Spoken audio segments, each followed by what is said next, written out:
It's a cool day in September, September 17th, 2010, and we're at the Samuel de Champlain History Center in Champlain, a wonderful old building that's been reconstructed and rebuilt and refurbished and is just getting to be chock full of great memories.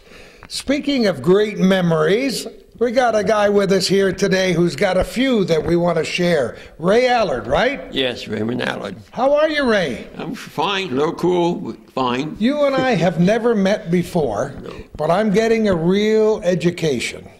You were born and brought up here in Champlain in an old house that's what? I was born in Plattsburgh, but I moved back to Champlain and I raised my family here in Champlain. Okay. I lived on the old Jefferson house on Church Street on top of the hill. I believe it's Emil Jefferson owned the house before I did. And that's where I raised my family, in that home, until we moved south in 1980. I got transferred and went to Texas. And in 2000, I had my father and my mother with us. And after my mother died, my father wanted to come back. He was born here in Champlain. He wanted to come back to North Country, so we moved back up here. And he survived another 8 years or so, and then we moved back to Texas to be with our family again. Isn't that? That's how I'm back Well, up even here. though you're a long ways from Texas, the eyes of Texas are on you today. You really came back to the North Country for your class reunion. My 50th Your class. 50th at PHS. Right, yes, I did.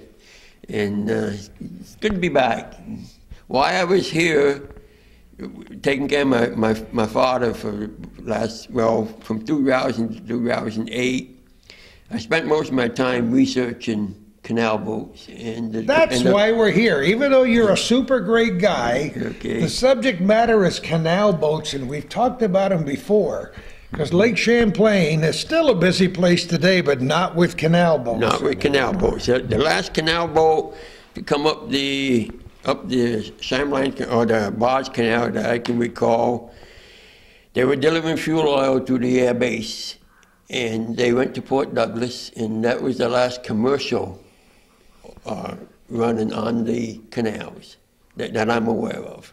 After that, it went mostly to pleasure boats. When was the last year they operated? Do you know? Because the base closed in '95. I'm not sure. I'm really not sure. I know that they said that the last commercial boats to go through the locks. Most of my information I got from Whitehall, from the lock keeper's records in Whitehall, and it seems like the last commercial boat to go through there was an oil boat heading to Plattsburgh Air Force Base. Why was this subject so interesting to you? Well, my father used to talk about being brought up here in Champlain, and how his father was a boat builder, and his grandfather and his great-grandfather. And it actually goes back to 1678 is the first record that I found. That counts, you know. 1678. 78 in Quebec City. Oh, my goodness. Francis Allard was the one that came over from France, and he was a boat builder too. And they have records up there with the Northern Republic that he captained the boat and went up the St. Lawrence River. And if you read between the lines, what he was doing, he was repossessing the boat, because this is a law, a lawsuit going on, and he had to go up there and bring back the boat. And when he got there, he had two boats he was going to bring back. One of them had been disassembled, and I guess a cabin made out of it or something. So he goes on to talk about his boat building experiences. He had to reassemble the boat to bring it back to Quebec City. And that's the first record I got, and that kind of spiked my interest, and I started checking into more and more on that, and I ended up in Whitehall, New York at the locks. And they did have a lot of records, but they were in such bad shape that they really didn't want anybody touching them, because you touch them, they would fall apart. So Carol Senecal is the president, I guess, of the Historical Society down there. And she said that I could copy the pages, but to be very, very careful. And the deal we had made is I would physically take a picture of each page. And it took me a year and a half to... How many pages? Well, when I turned them back into her, I turned in at least 10,000 pages. Oh, come on! But because the records, You gotta be kidding me. the records start in I believe it's 1860 or 1880, and it goes up to 1942. And the only ones that I didn't have were around 1900 to 1906, somewhere in that area. I don't know if the paper was bad or they just disintegrated. They weren't available. But I do have copies of almost everything that was available down there. I made copies of. And with that information, I was able to go back, and because those records tell you the name of the boat, who the captains were, what they were carrying, and quite a bit of information on it. And I was able to go back and trace back all the boats from Champlain, all the boats that my family had, what they were carrying, who was the captain, who was his name. And it wasn't only Joseph. There was quite a few. There was Antonio and Louis, and there was a lot of other Allards in the family business. How many boats altogether with your family, would you think? I believe I came up with 45 different boats that they had either owned or captained. Wow. Because it started way, way back when they were sailing canal boats. Oh, yes, right, the sailing boats, sure. One of them was a merchant, and Joseph B. was the captain on that one. And then they started, when they redid the canal, and they started cutting the mast off, that's where Antonio and Louis and a few of the other Allards got involved in boat building and remodeling boats, fixing them up for the new Champlain Canal that was coming into effect at that time. And I was able to get records of the boats that were built here and who built them, and those are the kind of records that's available right now in Whitehall. If anybody's interested in going and researching, they are available in Whitehall. They're available on computer, and they're also available in paper form. All these pages that you copied are now on computer? On computer.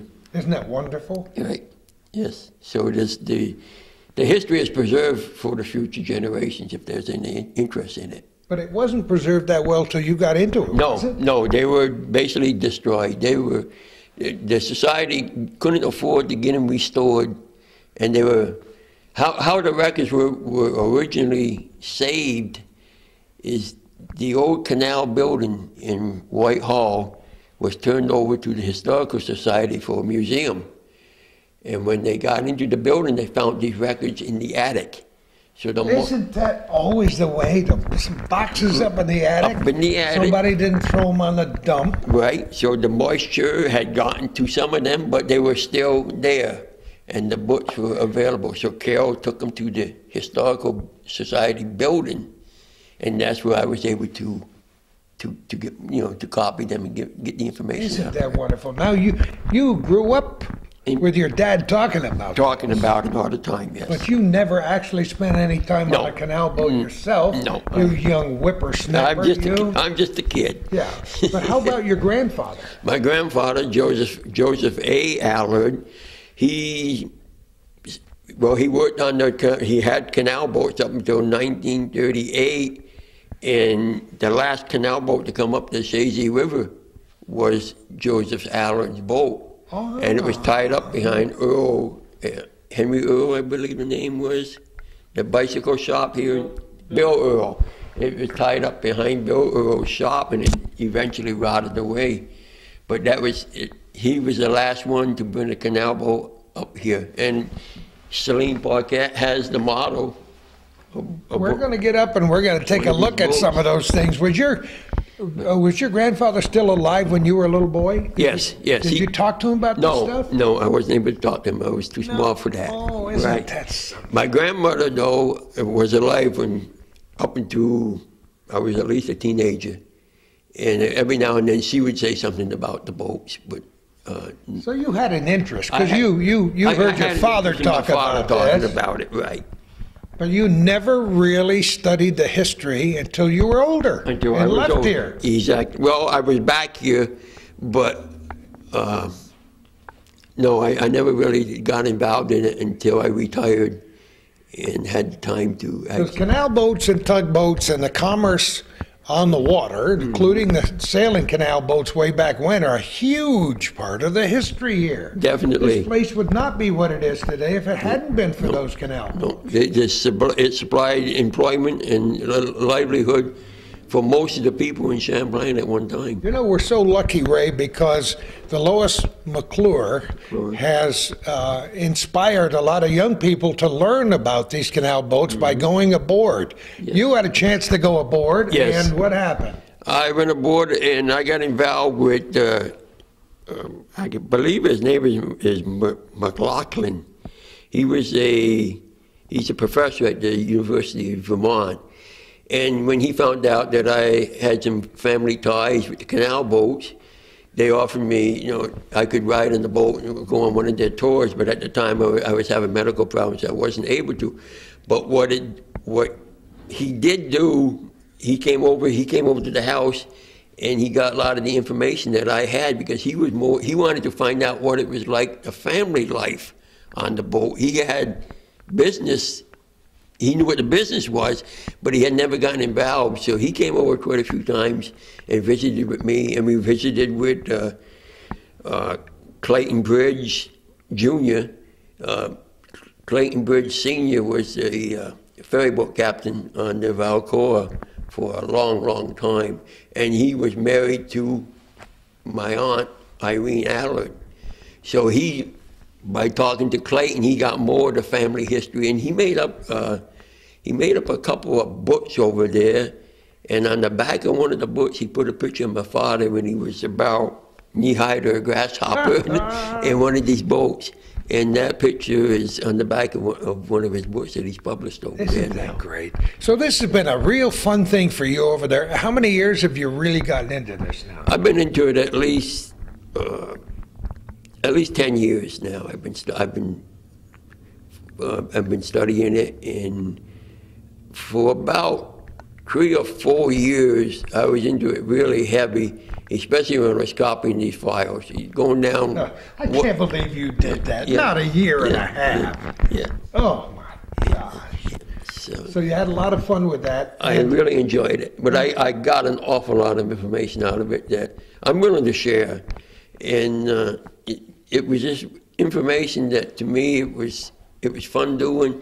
But it's also valuable information for people in the future. I think it ought to be taught in every grade school in the North Country. Especially in this part of the country. Because from Canada all the way down through the Hudson Valley. Most of the people in this area, they can go back to a canal business, or their family worked as a boat builder or stevedore, or they grew product that they shipped.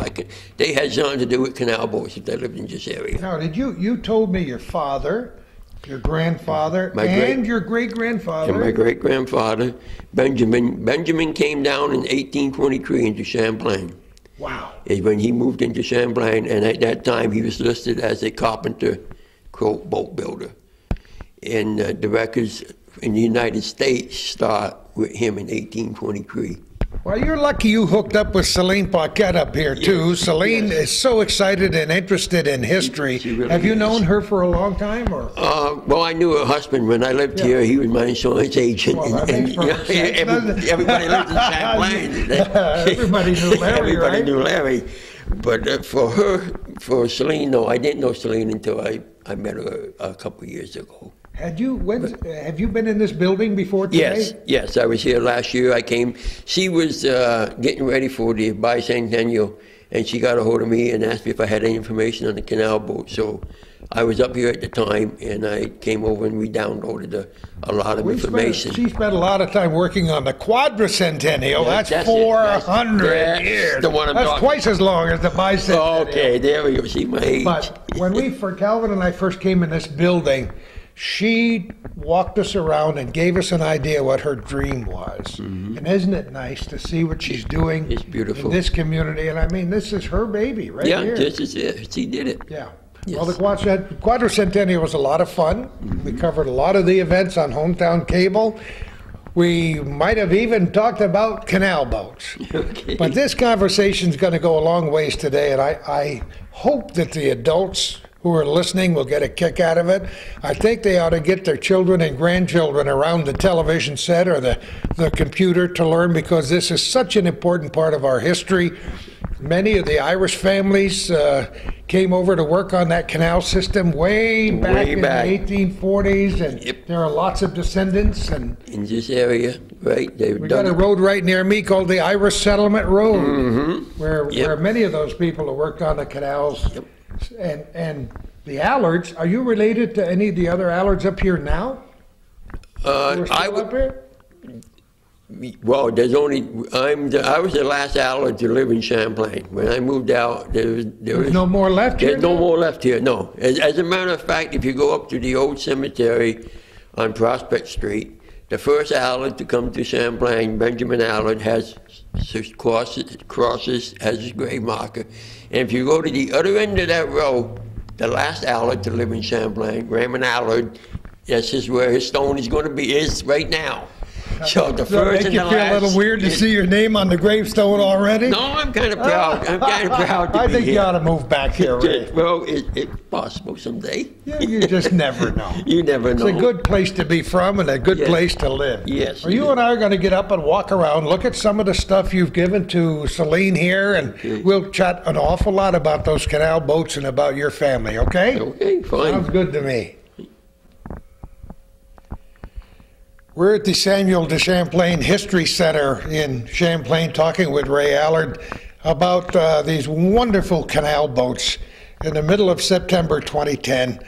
This is a replica of a boat that was owned by Joseph A. Allard, my grandfather. Now, notice the spelling on the name. Right. And tell us the history now. When did the name change to A-R-D? Well, my grandfather Joseph spelt his O-R-E. His son Norman, my father, changed it to A-L-L-A-R-D, of which is the original French name. When they came from France, it was spelled L-L-A-R-D, A-L-L-A-R-D. But it's pronounced Allard in French. Of course. And that's how the name is. It sounds confusing, but so many people did that. We have done a number of programs on people whose names have changed so much, you wouldn't recognize them from the original. Right. So here we are. Who made this? This boat was made by George Parquet. He was the brother of William and the uncle of Larry. Oh, there we are. And here we are right here. And the Allards and the Parquets were related. Joseph A. Allard and I forgot his first name, the Parquet, they both married sisters. They married Richard family here in town, Julia and Angelique Richard. Angelique was Joseph's wife. Julia was Mrs. Parquet.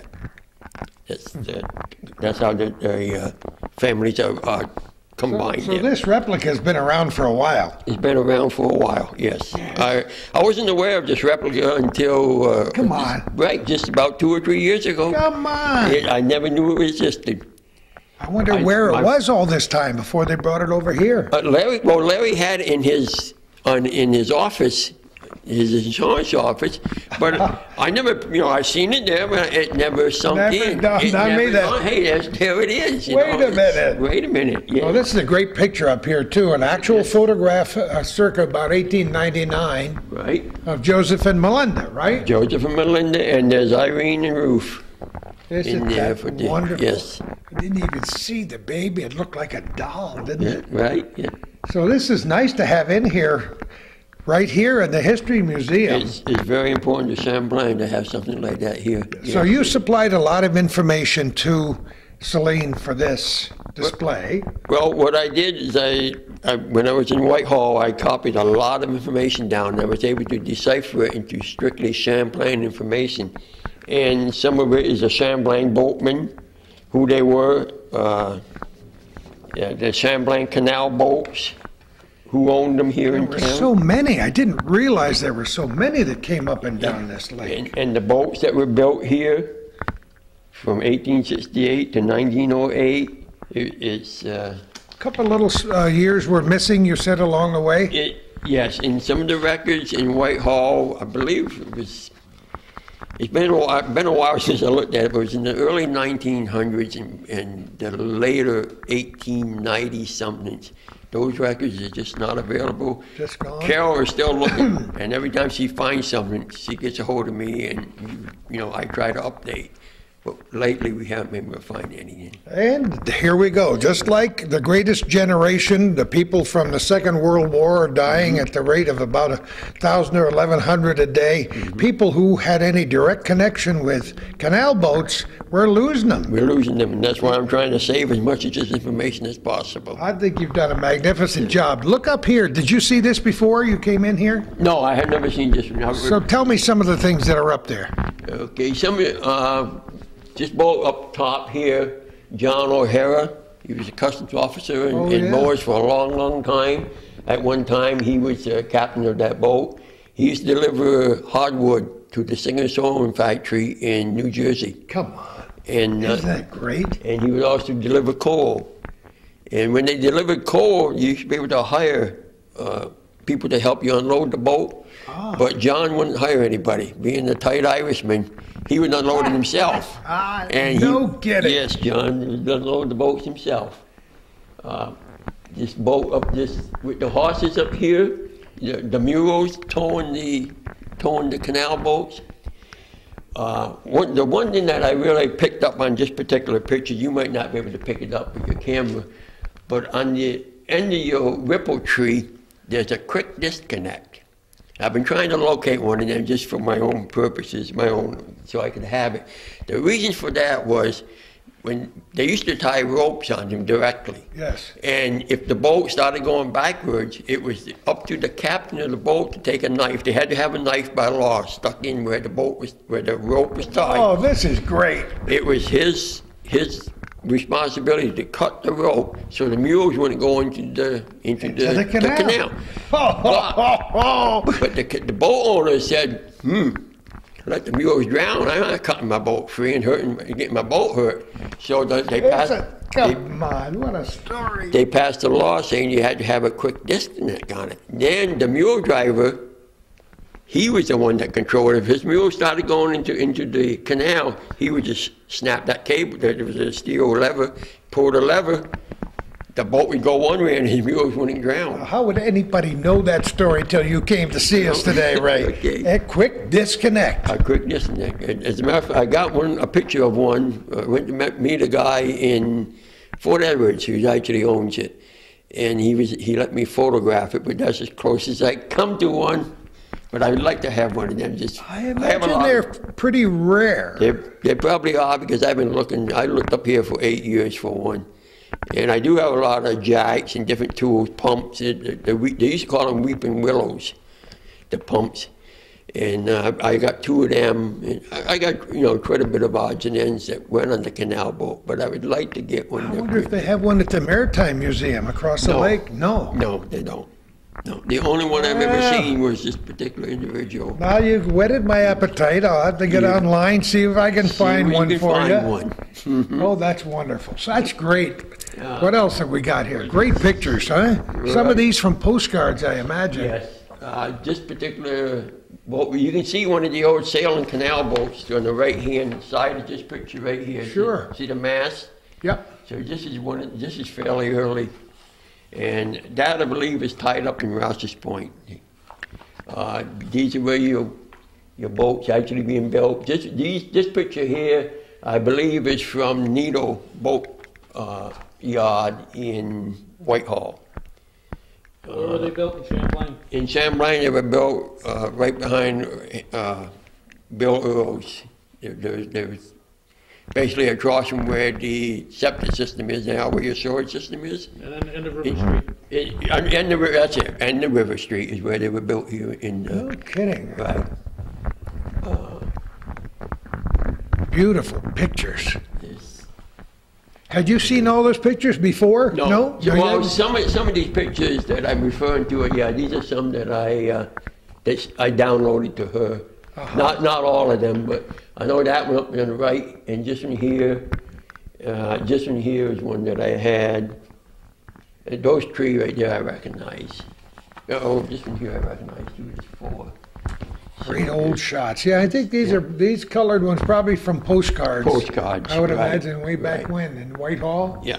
See, that's why a lot of these pictures are from Whitehall, and because a lot of my information, it came from Whitehall. That's where I was able to. And the reason why you in Whitehall, that was where the lot keepers kept all the records. And then you go through the canal, and the next step was Waterford. That's where the other records were kept. But they have disappeared. There are no records in Whitehall. I've been to Whitehall, and I've been to the archives in Albany, and neither place has any records whatsoever on the canals. They just don't exist. They're in Whitehall now. These people were busy when Yes. they were going up and down here. They had their families. They worked like crazy. A lot of them did load and unload themselves with their families. They traveled together. They didn't have time to write stuff down. You know, there were some records, as you found out, so we know what most of the boats were. There might be a few that never made that list. You think so? Oh yeah, I'm sure there is. The only records they kept were the boats that went through the locks. Now we did have some boats here working out of Champlain that just worked from Plattsburgh to Montreal. They weren't. We have no records. They had to go through the Whitehall Canal. Now, I was able to locate a very few records from the customs. There was boats that went through the customs. We have some of them, but there was very, very few of them. And the boats that were registered in Rouse's Point, that was where your main boat registry was. There's a few of those records available. I have them. But it's just like 3 or 4 years. It's not, you know, it's not a 10, 15, 50-year time frame. It's just a 2 or 3 year time Now, frame. what's up with this deal where you said the Canadian boats could not come down here? No, Canadian boats are not allowed in American canals. I wonder what that was all about. Don't know what that was about. No, we'll have to do a little study, Freeman. You have to do some research. But our boats went up there all the way up as far as Quebec City. Quebec City and back down and into Ottawa too. As I said earlier, my father, the last loads that he took a 500,000 pounds of sulfur in 2 loads to Hull, Quebec, to the Eddie Matz Company.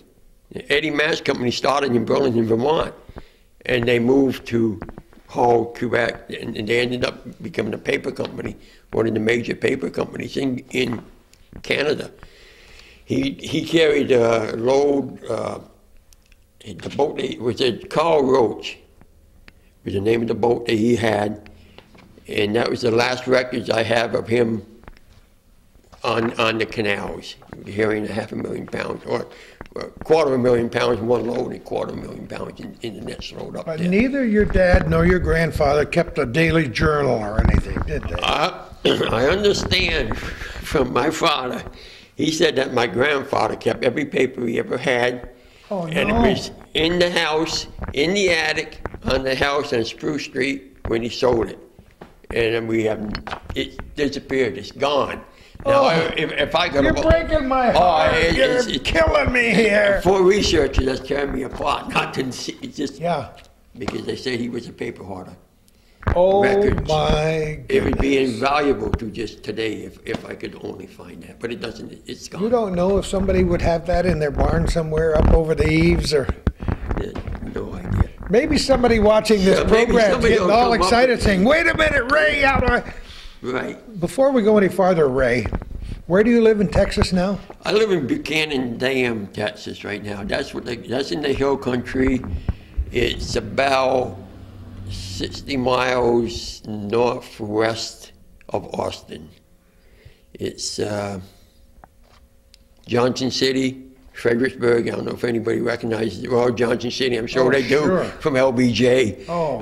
It's in that general area is where I live now. No, the reason I mention that is if people want to get a hold of you, if they have some family information that might tie in with yours. Right. Because people are watching this program on the internet all around the world. People in Champlain here and Rouse's Point, the northern tier in Plattsburgh, will love this information, and they might be chomping at the bit right now to tell you where you're going to get a quick disconnect and, and maybe some family information. How the heck will they get a hold of you?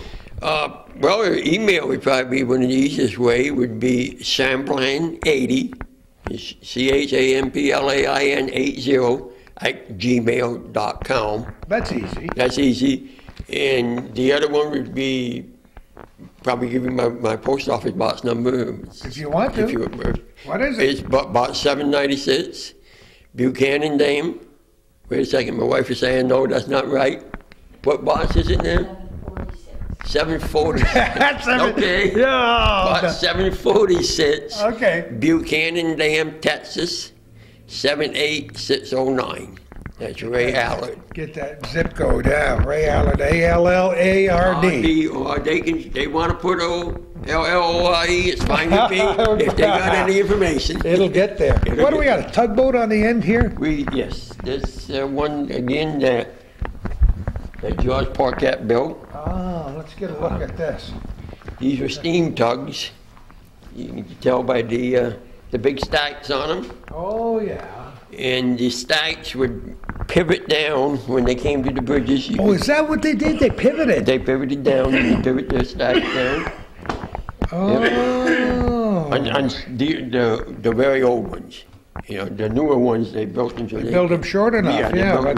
But the sailing ones, they had actually cut the masts off. They cut the mast off, yeah. The sailing canal boat. There's a legend here of some handwritten information about having built this. Built by George. Yeah, isn't that nice to have this, huh? Oh, that's fantastic. Now, around the other side, Raymond, is there some information over here that is not in that book that you hold in your hand over here in the corner? Well, what's over here anyway? Right over here is, well, you can see the mules actually pulling one of the boats. From the information I have, when you see a picture with side by side, those are horses. Oh, they are? It's your horses. This is from what I'm not positive on this, but just the information I have. When they're lined up one behind the other, they're mules. Those look like mules to me right there, don't they? Sure. They look like mules. I'm looking at the ears, and I know what mule ears look like.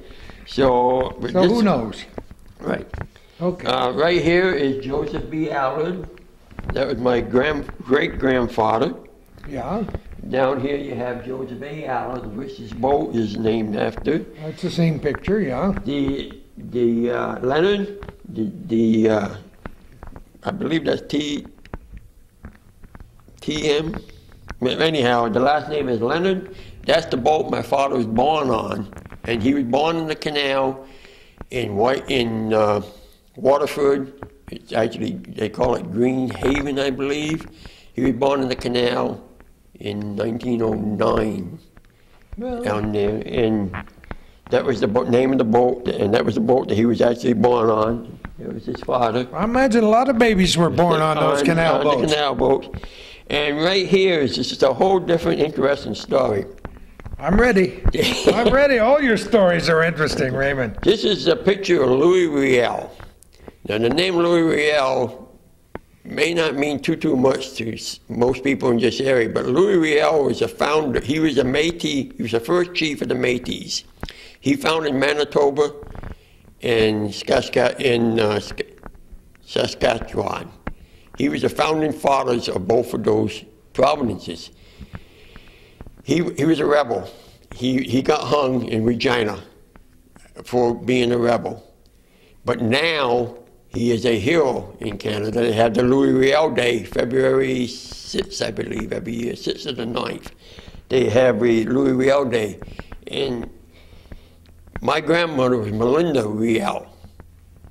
When Louis got chased by the mounted police, he came to Keysville. He lived in the rectory in Keysville with the priest for a year and a half. Well, I haven't been able to tie the whole family together, but the Riels in Wood Falls, where my grandmother was born, he couldn't hide right there because it was right on the border. They would have just snapped him. So the story is he lived in Keysville. And if you look at this picture, well, she's got it covered up. But look at this, well, you can see it right here. See, it says Keysville, New York, and that's how I started getting interested in tracing him out, and someday I'm going to finish that There's part of probably it. a million stories, all to be tied together. Exactly. You better live to be at least 135 or so, Ray, to get this all down for the rest of us. Sounds like there might be a few good movies in there somewhere, too. Maybe we can send you to Hollywood. There we go. What else have we got here? Just a lot of the same information that we had in the book. Right here is the Canal Board. That's just your regulations for going down. Okay. The only other paper I don't see here, I gave it to her a few years back. I was talking with McLaughlin from the Maritime Museum, and he was saying that they never had any proof that there was a Canal Boatmen's Union. They knew there was, but they never had any physical proof. And going through some of my family's papers, I found that Joseph B. Allard was the secretary. No. And they had it told where they had their meeting in Ottawa. And it's dated, and I don't remember that much about it, but we do have that paper, and it did prove that there were a union. And what they were trying to do is they were telling the other boatmen, do not take a load under a certain price. And if you do, we're going to blackmail, blackball you. Yeah, sure. And so it did exist, and Paquette was president, or he was involved in that same union, and his name was on that board too. But a lot of these people that own boats were fiercely independent. Definitely. And didn't want to answer to anybody. Exactly. So I'm sure they stayed outside of that union and operated on their own. A lot of people. It was basically a little Frenchman union. It was all families sticking together. Yeah. If you look at the names on that, they were all people that knew each other pretty close. It wasn't a very big roster of names, but it was probably the more important boat people there. How do people find this information on the internet? Do you have a special website they can go to? Or? No, I have nothing like that. No. Oh boy. No. People are going to start scrounging. So, I wouldn't be surprised if you do get some new information just based on this television program, people seeing it who want to get in touch with you, because you're a good scrounger. Right. Well, And you're going to uncover a lot of stuff on your own. What's your next move? Do you have a plan for the future? Because we're doing this late in 2010. You've been working at this for at least a decade. Right. And I hope to be able to work on it for another decade. Well, but my information is really drying up right now. Oh, it is? Yes, it's really getting very, very thin. I've been to Canada a few times trying to get information out of them, but I really haven't gotten much. I wonder if there's anything in the special collections at the Feinberg Library here in Plattsburgh. No, not anymore. Well, not that I don't have. Oh. That was my first stop. Oh, it was? But then That makes sense. and that is where I got the information from the customs. It was a former customs officer that during his spare time, he would write all this information down. And when he died, he donated that papers to a Feinberg Library. And that's what basically I started working on. And that's what led me to Whitehall.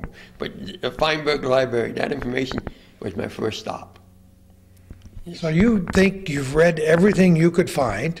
You've read every page. You've copied. I copied or photographed every page, every photograph. If there was a picture of a boat, I tried to copy it, yes.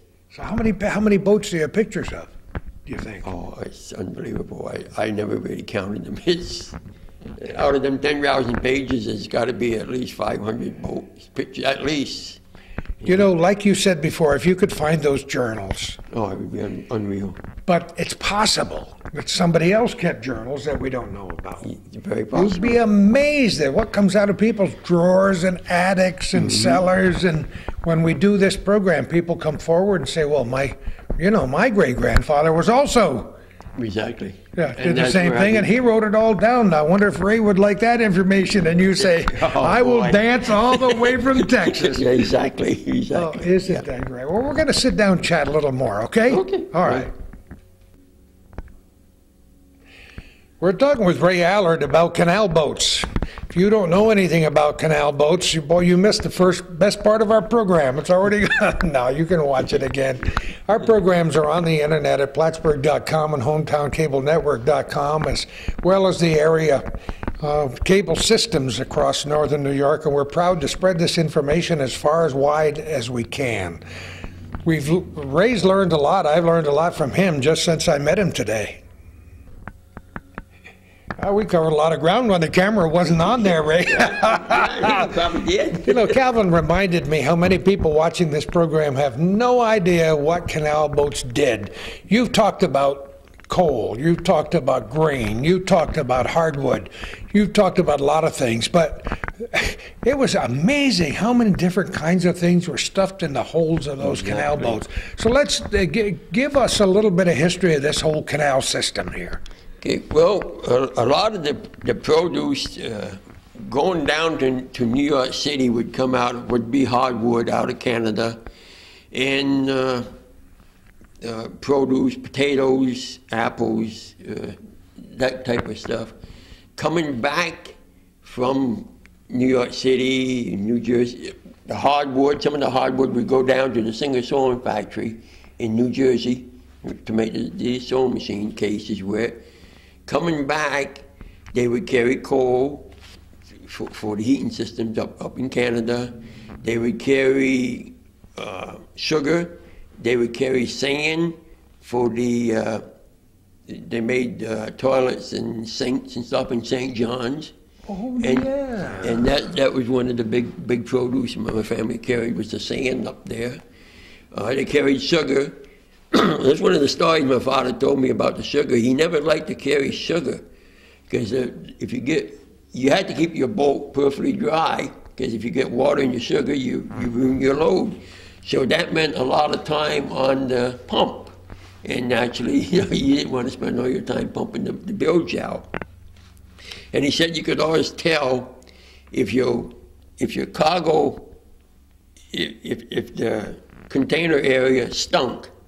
That was a good sign, because it was dead water. But if it had a nice clean smell to it, you were in trouble, because you had fresh... who would ever know that unless you said that? I love it. You had fresh water coming into your boat, so you had to pump even harder. But that was one of the signs that they would look for. If it had a kind of a musty smell down there, you were doing okay. But if that smell wasn't there, you meant some work for you. So what else? Now, I know they carry grain. He also carried sulfur. Sulfur, that was a good one, for the matches. For the matches and for the paper company. He carried it into the Eddie Match Company in Hull, Quebec, Gatineau, in that area. And he said he didn't like to carry the sulfur so much. It was a fire hazard. You had to, I can understand that. You had to be very careful. So that was one of the other cargoes that he carried. He never carried, but they had eel boats that they would carry eels from Canada to New York City. The Italians considered that a delicatessen. And at Christmas That's time... something a lot of people just don't know about, the eel boats. The eel boats. You have pictures of eel boats. Yeah, I have some pictures at home on the eel boats. The eel boats, what you don't realize is there was no bottom on them. There were screen bottoms. So the water could, the eels, they were just... Oh, sure, that makes sense. They were the screen bottoms, so the water would go through, and they just catch the eels and throw them in the boat, Or then when they got it loaded, they would tow it to New York City. And that's how they kept the eels alive, because it wasn't dead water, it was always fresh water in there. Isn't that amazing? But that was some of the information I've been able to... And how about paper boats? Paper boats, my father talked about one of the paper boats. They used to carry paper pulp. And the pulp, if you got it wet, it would expand. Oh, sure. And I guess one of their boats sunk someplace in Lake Champlain because it got wet and the pulp expanded and the boat went down. He never really talked too much about it, except that, well, we lost the boat and the paper pulp split apart. Is the information he had told me. It was A lot of his information is small pieces that he's talked to me about over the years. You know, the Maritime Museum and other people who are interested in Lake Champlain trying to map out some of the wrecks that are down there, and I wonder how many canal boats are on the bottom. There's quite a few of them. Between here and Whitehall. Between here and Whitehall, especially around Port Henry, there'd be quite a few of them. Because if you wanted to get into the canal boat business, you could buy a boat for like $50. It wasn't very good shape. And what you would end up doing is hauling iron ore out of Port Henry. Oh. And now iron ore, you couldn't get insurance on them boats because they were just junk boats. So a lot of the boats, if the guy loading the boat didn't particularly like you, he would drop the load in a little heavy. Oh, God. And you would get a little ways out and it was all over with. You went straight down. But your better boats didn't usually carry the iron ore. It was usually the bottom boats. People were just getting into the business to, make a little bit of money so they could buy a better boat and carry on from that point. How many people do you think had boats over the years? Do you have any idea how many people? Because a lot of people just don't have records. I have records. If we want to just go to Champlain boatmen, here in Champlain alone, I got this. We're going to look at some of those. You and I will read. Yeah, there's three pages. 3 pages. Now, I just want to point out how important it was to build this canal system in New York State. The Erie Canal system, the barge canal system. When they built the barge system, the cost of moving freight, when they opened the canal, it dropped by 1/5. There you go. So what would cost you $5 to ship would now cost you $1. So it helped the economy tremendously. Yeah, tremendously. And it took years to get this done. It's amazing the engineering that was involved. And a lot of the handwork. Yes. All those years ago. Of course it was a lot of handwork. A lot of handwork digging them. Yeah, okay. So what do you got there? So right here we have, go to the first page, we got 5 different Allards. They called them Allards back then. You had a Oxman, Bassett, Cadet, Cardon, Carter, Cologne, Cody. See, a lot of these are names that are still around here. Very familiar. They people still fish. They still here. Fontaine, Fulton, Gates, Gilman, Goodrow, Gooley. Gooley's a big name. Hamlin. Hinnerth. That's a name I don't believe I've ever heard. Huh? Hinerth. Heinrich, yeah. Oh, it's Heinrth. Yeah, we talked to Noah with the shroud turned. Oh, there you go. Yeah. Okay, I didn't pronounce it right, so I didn't understand it. Chances are John is an ancestor. John and John Jr. Because now these lists also tell, he had a wife, this first guy, Joseph, had how many? 6 children, right? Then the next, Leon, had 2, 7. Right there, and these people are relying on the canal boats for a living. Alexander, what was he related to you? Alexander was... A-L-O-R. He was single. Yes. I got the genealogy information. Oh, you got that? You got that too? I don't have it in my hand right now. That's all right. I couldn't tell you exactly. But look at these other names. Hummel. Jefferson. Now Jefferson was a relative. My mother was a Millet, and they were from Mrs. Jefferson, and my grandmother were sisters. Aha. So that's how the Jeffersons come into the being. So you got a lot of LaFountains. A lot of LaFountains. LaMountains, LaPierres, Laundries, Lively's, Mayen, Millet. There's Millet. There's a Samuel Millet right there. Right there. Maurice, Packet. One of the Millets was the first mayor, I believe, of Champlain. The first mayor of Champlain was a Millet. Henry. You couldn't prove it by me. I would have to check into that, but he had something to do with that. So there's a Paquette. Look at this Paquette. P-A-W-K-E-T. Right. And Spell it as you pronounce it. Yeah? Yep. Wife plus 1 plus 5 in-laws. There you go. Boy, you had to get the whole big family involved, huh? Right. Somebody get off them just a little bit, but a lot of these names that I don't recognize right off. Yeah, the cemetery on Prospect Street back a few years ago was in pretty bad shape. And if you notice now, it's in pretty decent shape. Well, before I left and moved back, my wife and I restored that cemetery. No kidding. Yeah, we're the ones that did that. Right. What did that involve? That involved making new bases. It involved repairing the broken stones. Digging, a lot of the places I would take a rod and just dig into the ground to find the stone that was there, and I would dig it up. You gotta be kidding. Yeah, they had a little write-up in the church bulletin a couple of years back. When did you do that? What year was that we did that? About That's a while ago, about 3 huh? or 4 years. No, about 3 or 4 years ago. About 3 years ago. Your we back finished must it. have been pretty strong. Well, Yeah. it's Hard work. yeah, a lot of physical labor. A lot of physical labor. I would make 5 new bases, and I would reset the stones in new bases. And, Just, I mean, out of concrete? out of concrete. Yeah, it would take two bags, 90 pounds a bag, 180 pounds for a base. Isn't that And amazing? yes, but so a lot of these names here I didn't realize, and I'm working on these stones. And there you are. There we go. Well, there's some Roberts. Yeah. Now, Sansagran, that's another name I've never heard of. Okay. And Senecals. And Suffernut. Huh? Supernal, maybe? I wonder if that's Supernut. Sufrenout. That could be. That could have evolved into Supernaw. Yeah. We got Victors and Yaras and Yandro and Yondaw. Wow.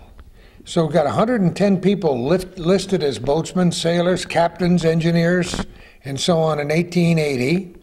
And 412 people depended on boats for a living. Just in Champlain. In Champlain. In Isn't Champlain. that amazing? And this is the kind of information that we were able to get out of these records in Whitehall. Thank goodness for that. And the census, yeah. Yeah, of course, there were people who would say the canal system was a natural evolution. It was a good idea at the time.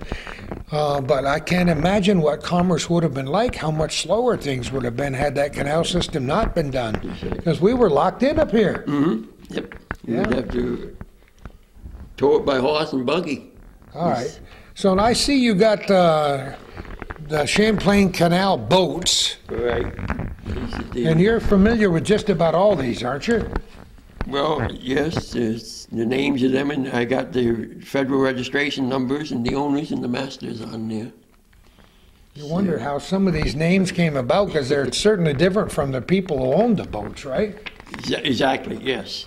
The information I've been able to get is a lot of these boats, when they named them, the person they named them after would donate the interior decoration. Oh, that it was just like happens to our buildings here. right, exactly. Sure. That's how that's where a lot of these names should come from. Right. Sure. Yeah. See, like here's one right here, the Michael Foyt. It was A.B. Spellman was the owner, and Leon Paquette was the master. Oh, there and you this is the information, the license number, where it was your license, and the oath taken. Well, what does that mean, oath taken? You had to swear allegiance to the United States. Uh-huh. So, yep. And the Canadians weren't willing to do that at the time? There was a reason. I'd like to really know the reason why they weren't allowed here. Because we ran the Richelieu all the time. Why weren't they allowed down here? Now, how many They were besides... allowed in the lake, but not in the canal. Yeah. Yeah. Now, the Lois McClure, of course, is a replica, and a darn good one, and it's wonderful for school children and old great-grandfathers like me to go aboard and see what it was like. Do any of the old canal boats still exist? No. Any of them? Are they all gone that you know of? I haven't. There's some that exist, but not from the Champlain or Bard's Canal. No. Okay. Most of them, I can give you a little history on what they did with them. When they rebuilt the Champlain Canal into the Bard's Canal, they would take a lot of these boats, the boats are really in bad shape, and they would load them with stones, and they would use them as banks for the bridges and. Of course, that makes sense, sure. And that's where a lot of your really bad boats went. Your better boats were turned into houseboats. As a matter of fact, my folks had a camp in Coopersville at one time that was built from a partial canal boat. And that's where a lot of your canal boats You mean they just take it apart and build a camp? The roof in the camp, if you looked at it. No, come on. You look at the rounded roofs, and those are the roofs off the canals. You think some still exist? There's one garage in Port Henry that looks awful familiar, but You know, that's like me driving down the road on a country road and trying to tell what house was really started its life as a one-room schoolhouse. People turned them into homes. Mm-hmm. But I never knew that they turned the canal boats into camps and homes. In their homes, fishing, camps and stuff like that, yeah. Isn't that wonderful? Also, somewhere, I don't see them in here, but I got a record of what happened to these canal boats, where they were, if they were involved in an accident. Oh, no kidding. Yeah, the JB Allard, one of the boats that was the family owned, it hit the bridge embankment in St. John's, number 6 bridge embankment, and destroyed the boat. It was cut up for firewood. That's another thing they did with these old boats. They cut them up for firewood. Well, that makes sense. But that particular boat was destroyed. And what people don't realize is it also gives you a little history on what happened, how many people was on board. This one happened at night with a clear moon, but he was the only man on board. So if you ran your boats and you were by yourself, it's basically a 24-hour operation. The mules are towing you, but you still have to kind of keep track of what's going on. Maybe you fell asleep, who knows? But that's the kind of information, if you got a particular canal boat name, I might be able to tie you up to what happened to it and how it died. So. Isn't that amazing? It's complicated because there's so many people involved, Exactly. And there might still be some information you say out there that people could supply. Sure and I hope this program maybe acts as a springboard to get people to contact you if they have pictures. You'd love photographs, wouldn't you? I love photographs, yes. Or information. Yeah. What I was trying to do, and I still try, is any name that I see here of a canal boat built here in Champlain, I'm trying to get a picture of it. Oh, boy.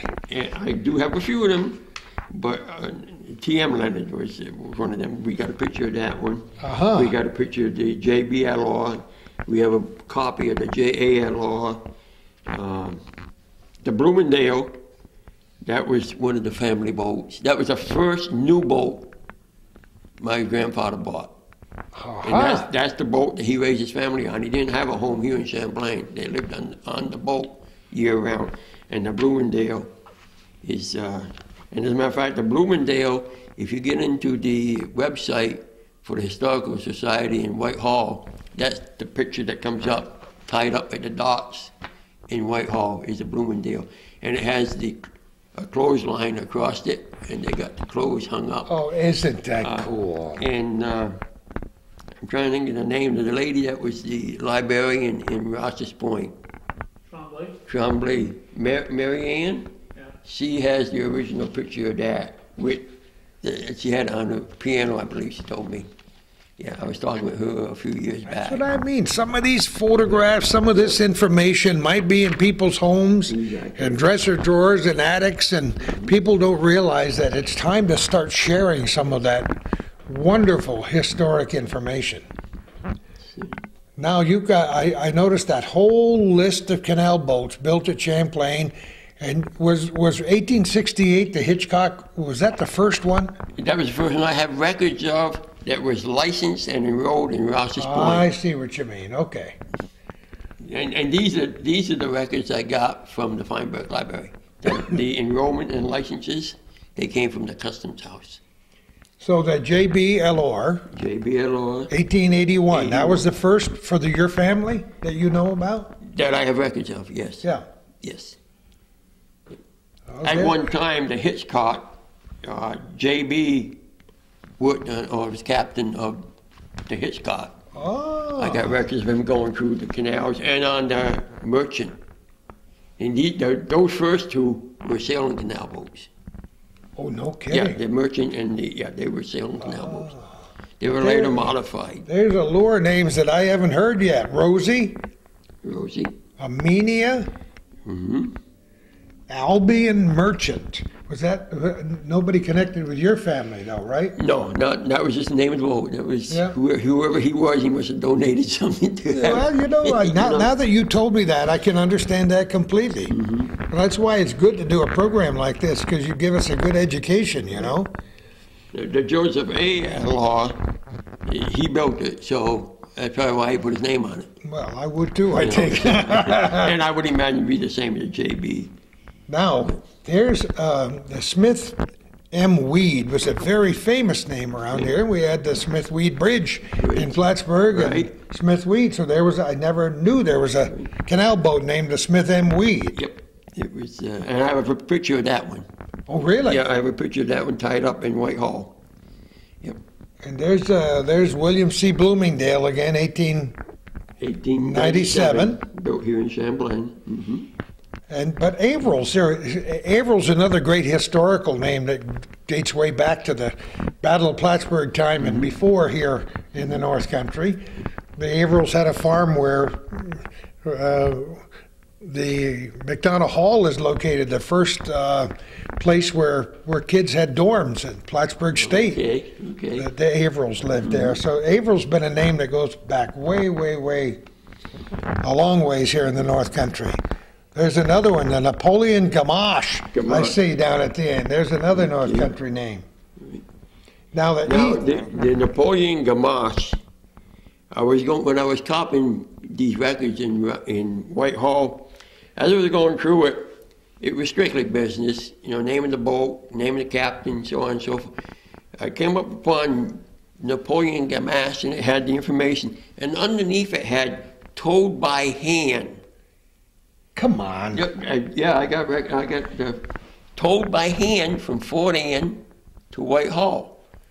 So apparently he missed his connection for the steamboat or this was on the Boss Canal, so they didn't have the horses and the mules at the time. But it was written towed by hand. So what the heck would you do? Get 10 strong men, or would you pole it? Or he was by himself. He was by himself. So you would have to pole it through? He would pole it through. It was empty. And luckily the water runs down.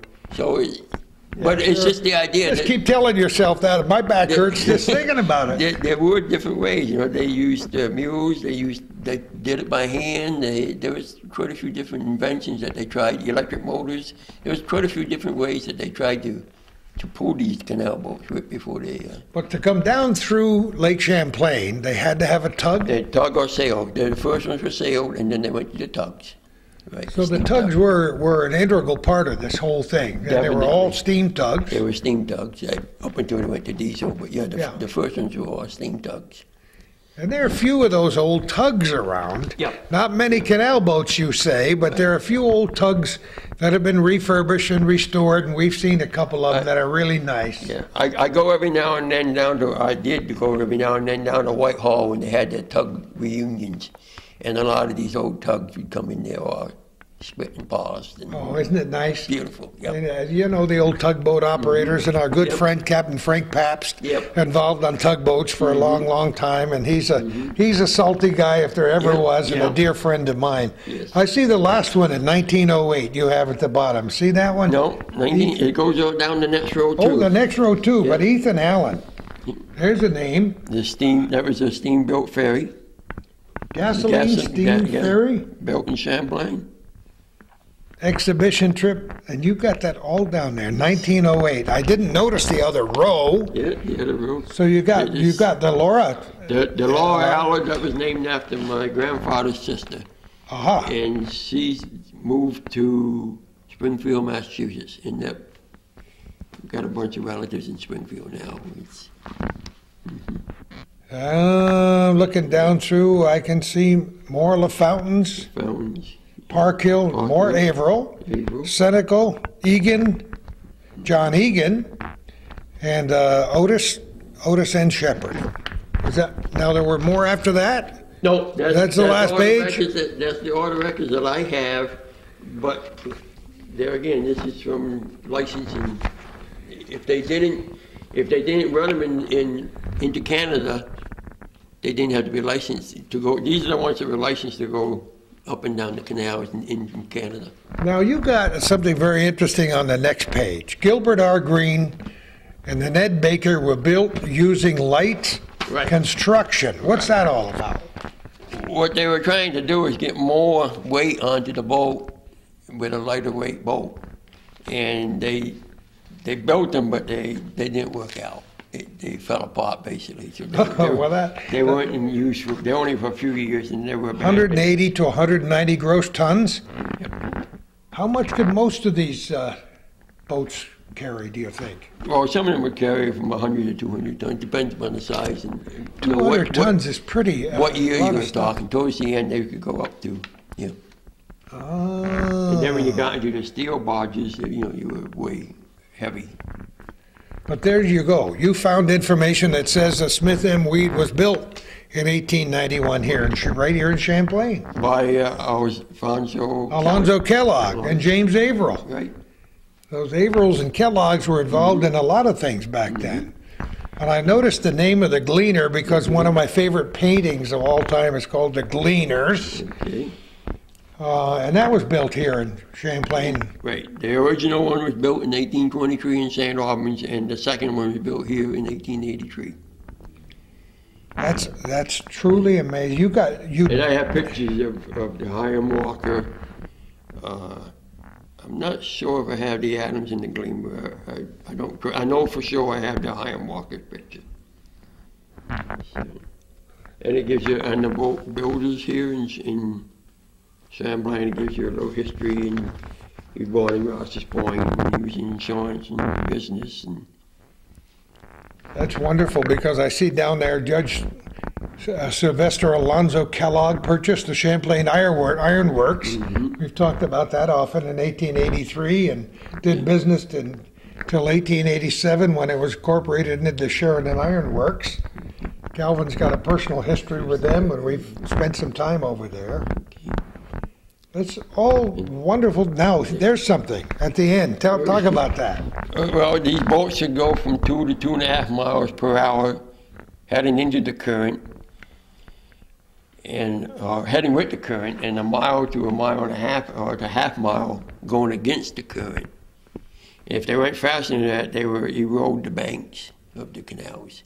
But that's something to think about. Yeah, if you're walking about as fast as you want to walk, that's about 3 or 4 miles an hour. Right. So that gives you an idea how fast the boats went. Right.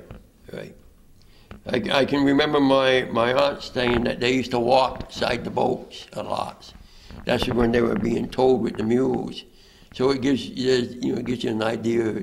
They weren't going much faster than you could walk. Now there had to be a season. You couldn't run down through the lake in the wintertime. No. So you'd run till when?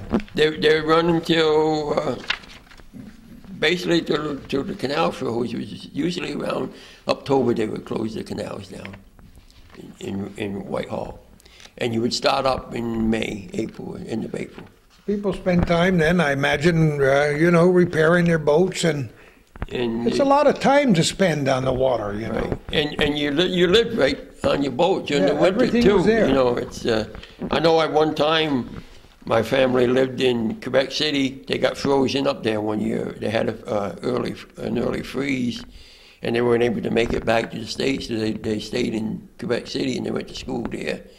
And they also went to school in St. John's. There, a lot of the local families would tie up in St. John's, and they would go to the French schools in St. John's. As a matter of fact, J.B. Allard, Joseph's father, he was killed in St. John's, Quebec, by a train accident. He ran up to visit his son, who was tied up in St. John's for the winter. And the kids were going to school up in St. John's, and there was a train accident up there, and he got killed here, but. Yeah, you mentioned before that there were some accidents involving these canal boats along the way. Right. Where I suppose there were incidents where mules were pulled into the canal at one point or another. Well, if you got a strong wind or for some reason the mules got tired and the current started going back, they could pull the mules in, and you tie a rope onto your whipple tree, and we go back to your canal boat, and there was a law saying you had to have a knife stuck into You told me, yeah. where they tied the rope on, and then if the mule couldn't pull, it was up to the captain to cut the rope, and the mules would save the mules from being drowned. Well, most of the captains didn't like that idea, so they wouldn't cut it, and the mules would get into the canal and drown. And drown, but that quick release was somebody. I wonder who invented that. Somebody had to come up with that idea. They passed a law saying you had to have a quick release, and then that put the control of the mules in the hands of the mule drivers. And if they seen the mules were going to go into the canal, he would pull the quick release, and the boat would separate. Now, what did it look like? You said it had a lever. It was kind of like a big oval, and it had a lever on it when it was spring loaded. Ah! And when you pull that spring, it would the rope would release, and it was kind of like those ones you hang your keys on your belts. You pull a little lever back, and then it would come off. So these mule owners had to be every so often along the way on the canal? Yeah, the mule owners was basically what they called the line out of Whitehall, and you would hire when you got to Whitehall, you would hire a team, and they would tow you 24 hours a day, or during the day they would tow you, and at night you were responsible for feeding the mule driver, and next day they would take off again, and every 13 miles or so, they would have a mule house, and that's where the mule drivers, and they kept a fresh team, so you could keep changing your teams. Okay, now I'm getting the picture. Off season, for farmers, the farmers would rent out their horses, and sometimes you could hire a farmer to tow you from Whitehall to Waterford. The whole smear, huh? And that's where you'd have to feed him and make him sleep, help him sleep and whatever. But if you hired the line, it was 13 miles, and they would change horses or change mules and team drivers. And I got a few of the actual books. I copied the books of the team drivers and they would write down how many miles they went, and it raining out or it was sunny out. And weather was a big factor with everything you did back then, especially if you were a farmer. Mm-hmm. But I imagine weather on the lake, things must have got a little crazy when there were big storms. When big storms, there was a lot of accidents. You would read the tugboats would break free, and they would lose barges, and that would happen quite often. It was a different time, wasn't it? But the lake travel and the canal travel was, once you got in the canal, you were pretty safe. If you sunk, you went down a foot or so. It wasn't in the lake. If you sunk in the lake, you go to the bottom. Where the canals were 7, 8 feet, 9 feet deep. And you were drawing 7-foot drafts. So if you sunk, you went down 2 feet. But then you held up traffic. Then you held up traffic. You were in trouble. Yes. Yep. And then everything was done by hand back in those days. But there were ways to get things done, right? Right. When you stop to think that a baby was born, maybe lived at least part of his life or almost all of his life aboard that canal boat till he was an adult, then maybe he had his own boat, huh? He had his own boat. And like your family, how many other families were generational, on 2 or 3 generations that did this? Quite a few? Quite a few of them. Quite a few of them would be, yes. The fountains and polecats, they were all, multi-generation canal boat people. And some people I noticed some people who, on their boats, they had a rather large family. Well, before my grandfather bought this house in Spruce Street, he lived on a boat with 6 kids. They had 6 of them before they moved off, before they bought a permanent place. So they had to have everything there was on that boat? On that boat. And that boat where your living quarters was about 9 feet wide and 10 feet deep. That was it. And when you're carrying cargo, you were basically confined to the boat or the deck. Now when the cargo was empty, you had a beautiful playground. You run into the cargo area, and you could basically, my father said, you could play ball in there, if you wanted to. Well, that's true too. But, How many books were written about this canal boat stuff? Were there a lot of books? I imagine there was some. There must be. I probably got 10 or 15 of them, but I'm sure there was quite a bit of information written on it. Yes. Yep. So you haven't read everything yet? Oh no, I have a lot to learn. So you don't have any plans to do any traveling to look for more information? Not right now. No, not right now. I basically hit every lock in every little village where there was a lock. Have you really? Oh yeah, I did that. Yeah, I went right down the system and stopped at every one of them and tried to get information from every one of them. Even went to a lot of the antique shops hoping to find something pertaining to it. And the official information, it just doesn't exist. It's Whitehall and Waterford would be the two, and Waterford said they got rid of them. They don't exist. So now it's just going to be personal people with personal information is what I'm Well, you have to let Calvin or me know if we opened up the floodgates here and we get some information, because I have a feeling there are other people out there. Because when we started doing this, Calvin and I started recording these programs a long time ago, about 13 years ago, and there were still people around who had been brought up as little kids on the canal boats, right, who had stories to tell. And I don't know if any of those are still alive or not. I doubt it unless they're close to 100 years old. They would have to be. The last one, Irene Bridge, used to write a little column in the plastic paper, and reminiscence, something like that. And that was my aunt. That was my. Oh, it was. Oh yeah, Irene. Okay, as a matter of fact, the picture we have right here, Irene and Ruth O'Hara, Ruth Allard and Clayton and Irene Bridge, and you have a lot of fond memories with Clayton Bridge, her husband. He was captain of the Valcour ferry boat. And he would go from Cumberland Head to Grand Isle. I believe it was a Valcour. And a lot of times on Saturdays, he would stop by the house and pick me up. And I would go with him all day long. And I'd ride up in the... that was great for a young guy. I really enjoyed that. I think that's probably what sparked some of my interest in a lot of this stuff, too. So you've gone both sides of the lake. You've interviewed people over at UVM. UVM and Maritime Museum and people in Westport and Essex. The Mock family, Captain Mock, used to be on the guide. Talked to them. There's quite a few people. Well, thank goodness for a guy by the name of Ray Allard who decided to pursue this. Otherwise, for a lot of this stuff, we'd still be in the dark, Raymond. Well, I'm hoping that somebody can get some good use out of this information and probably proceed from where I leave off and carry on. Because this is just the beginning of what's available. I can picture college credit for that. I feel like I've got a master's degree just talking with you here today.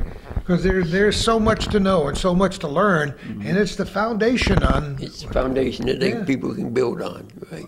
Well, Ray Allard, you and I are going to talk some more in just a minute. Well, I'd be remiss if I didn't thank our good friend Celine Paquette for giving us that big key that let us in that big heavy door to the wonderful Samuel de Champlain History Center. Right. Former First National Bank of Champlain building that goes back to 1880, and we've been talking about the 1880s here today. This was here right along with the history of Champlain. We love this building. We love what she's doing with this museum. She says... It says right on the wall that the second story was added in 1905. But even on this first floor, she's got a lot of good memorabilia. Yes, she has. And for our little meeting here today, a lot of good stuff. Ray, you are a super guy. I thank you so much for dropping here. And your lovely wife, what's your first name again? Shirley Allard. Yeah, yes, we got to Shirley. give her full credit. Right, yeah. Oh, You know, yes. you got to have. She's the other half of my information. When I do research, she's right there with me, and she goes through the films and the same as I do. And If you ever want to send yourself a letter, she's the only one knows the true box number. She's So. the only one knows right, exactly. Well, thank you both for coming here today. Have a good trip back. When you going home? Probably we're going to start heading back Sunday, I believe. Yeah, we're doing this on the 17th day of September 2010. And are you driving the whole? Yes, we drove. How long does that take? It took 4 days to get here. Well, you could get a good mule. Yeah, well, then it might take a little Yeah, it bit might faster. take a little longer. I love what I learned here today. It's always a pleasure for me to meet fun people, interesting people, and to learn. I hope those people who are watching this program will try to get their kids educated as to what the canal systems were about, what these canal boats and tugboats were all about.